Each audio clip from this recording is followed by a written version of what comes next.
Now I would like to give the floor to Her Excellency Marie-Antoinette Quatre, Chief Executive Officer of the APRM Continental Secretariat, to set the stage of the forum. Your Excellency, you're welcome.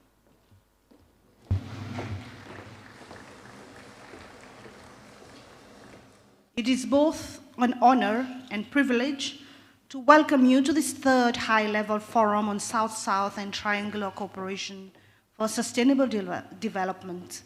And let me begin by expressing my deepest gratitude to His Excellency, Dr. Julius Maada Bio, the President of the Republic of Sierra Leone, Honorable Amara Kalon, Minister of Public Administration and Political Affairs, and APRM focal point in Sierra Leone, as well as the government and people of Sierra Leone for their exceptional hospitality and seamless coordination in hosting this important gathering.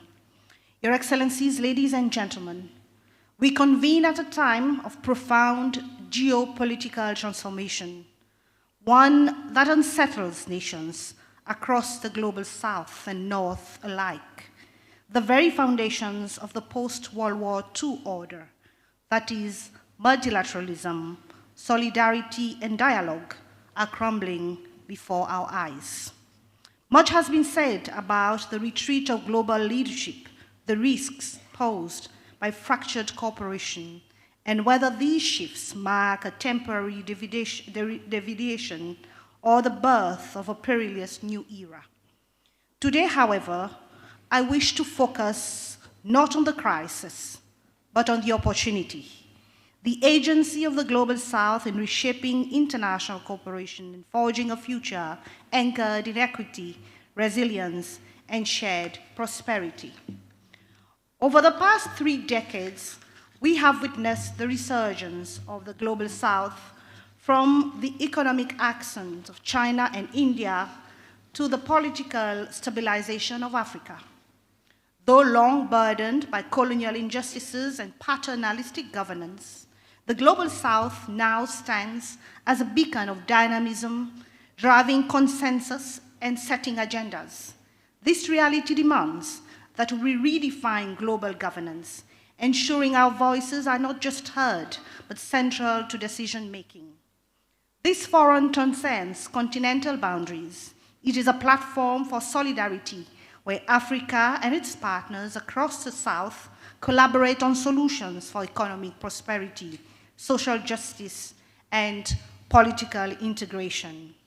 This year's forum addresses critical themes: economic resilience in the face of global volatility, political cohesion as a foundation for stability, the vital role of youth and African diaspora in reimagining governance.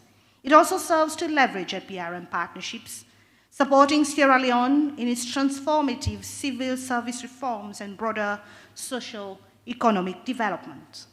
But why Sierra Leone? Your Excellencies, you may recall that Sierra Leone has been chairing APRM focal points institutional body from February 2022 to 2023 with a great enthusiasm and dedication to serve the entire continent, not only West Africa, to promote peace, governance, and economic prosperity. Today, Sierra Leone presents a beacon of hope for the continent, making progress in spite of being a young democracy. Only 15 years since the peace agreement has been signed, we can see a progressive state with a persistent and able leadership working tirelessly to strengthen institutional state building, socio-economic conditions, and political inclusion. And for that, it deserves a very big round of applause. Excellencies, in spite of such progress, we do need reform within the broader continental framework. Allow me to outline 3 urgent reforms which are essential for a fairer, more stable world. First, and most urgent, reform in the transformation of the United Nations system, starting with an inclusive UN Security Council. Today, this 1945 relic counts just one Global South voice amongst its 5 permanent members, China. Meanwhile, Africa, home to 55 nations, along with rising powers like India and Brazil, remain locked out of decisions that determine global peace and security. This exclusion is not accidental. It is structural injustice masquerading as tradition. How can we claim legitimacy when conflicts are debated without those who live their consequences? The Global South brings irreplaceable expertise, from managing refugee crises to mediating wars. Yet our voices are absent where they matter the most. Worse still, Africa bears the brunt of blunt force sanctions regimes, collective punishments that starve economies and paralyze recovery. These measures hit hospitals before they hit warlords, hurting the vulnerable far more than the powerful they purport to target. Secondly, reform of the global financial architecture. Today, Africa faces systemic barriers, unsustainable debt burdens, biased creditworthiness assessments, and inadequate special drawing rights allocations. These inequities deny our continent the fair access to capital, forcing us to borrow at higher rates than slower growing economies with similar profiles. This unjust system stifles Africa's ability to service debts responsibly, invest in development, and unleash our full economic potential. Since 2017, when the AU Assembly mandated the APRM to provide support to AU member states in the field of credit ratings, the APRM Continental Secretariat has been crafting a strong response to Africa's unequal access to finance.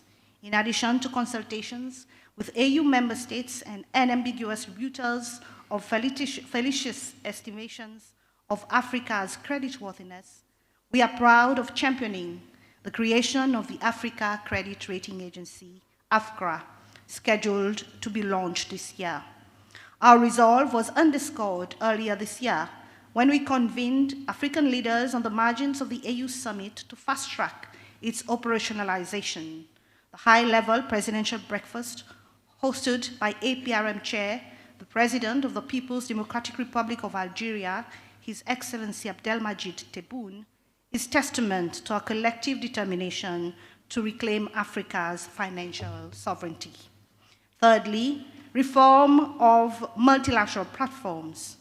Africa's long overdue admission to the G20 during India's 2023 chairship was a watershed moment, celebrated across our continent and by our global partners. It marked a moral victory, proof that the arc of history does indeed bend towards justice. But more importantly, it affirmed what we have always known, that the voices of 1.5 billion Africans cannot be excluded from shaping humanity's future. Yet, within this expanded G20, now G21 framework, South Africa remains Africa's only national-level representative, even as it skillfully champions our collective interests. It commends its leadership for advancing solidarity, equality, and sustainability with unwavering resolve. The AU's full membership will now amplify Africa's priorities, including this year's urgent theme, justice for Africans and people of African descent through reparations. Let us speak plainly. Sidelining the Global South is a neo-colonial attitude of the past. The Global South represents 80% of humanity and 39% of global GDP. Therefore, it is illogical to accept policies debated in rooms where most affected have no voice. Inclusion is not charity. It is the essence of fairness, equity, equality, and legitimacy in a multipolar world. Your Excellencies, ladies and gentlemen, from its conceptual origins in economic analysis, BRICS has evolved into a pivotal platform for South-South cooperation. In 20 short years, it has established itself as an indispensable forum addressing global challenges through collective action. The expanded BRICS framework, now comprising 10 members and 9 partner states, reflects a new paradigm of inclusive international relations. Rather than undermining existing systems, it complements them by amplifying voices from emerging economies and delivering tangible results to institutions like the New Development Bank. This collaborative model points the way forward. At this time of global uncertainty, the Global South must continue building bridges both amongst ourselves and with traditional powers to create a multilateral system that truly represents all humanity. Africa will continue to champion multi-stakeholder alliances that turn sustainable development from aspiration into action. As a continent's premier governance mechanism, the APRM stands ready to collaborate with all partners committed to this vision, forging pathways to shared prosperity, equitable growth, and transformative capacity building. Together, we will co-create the architecture of a just world order. In times of crisis lies extraordinary opportunity. Let these 3 days produce more than dialogue. Let them ignite action. May our recommendations become the foundation stones of a new paradigm, where the Global South transitions from observer to architect, actively redesigning global governance to serve all 8 billion members of our human family and extract the full value of our collective potential. In conclusion, I would like to extend my profound gratitude to the partners who made this forum possible despite global headwinds. The Islamic Development Bank, the African Development Bank, GIZ Office of the African Union, AU Economic and Social Council, Organization for Southern Cooperation, our UNDP Regional Office in Addis Ababa, and the governments of China and India, and all our partners and private sector organizations. Your partnership exemplifies the solidarity we celebrate here today.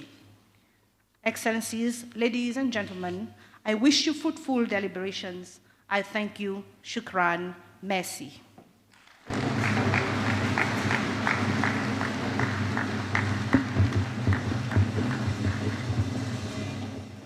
Thank you very much. Your Excellency, Ambassador Marie-Rose Quatre, CEO of APRM Secretariat. Thank you, ladies and gentlemen, distinguished colleagues, for listening.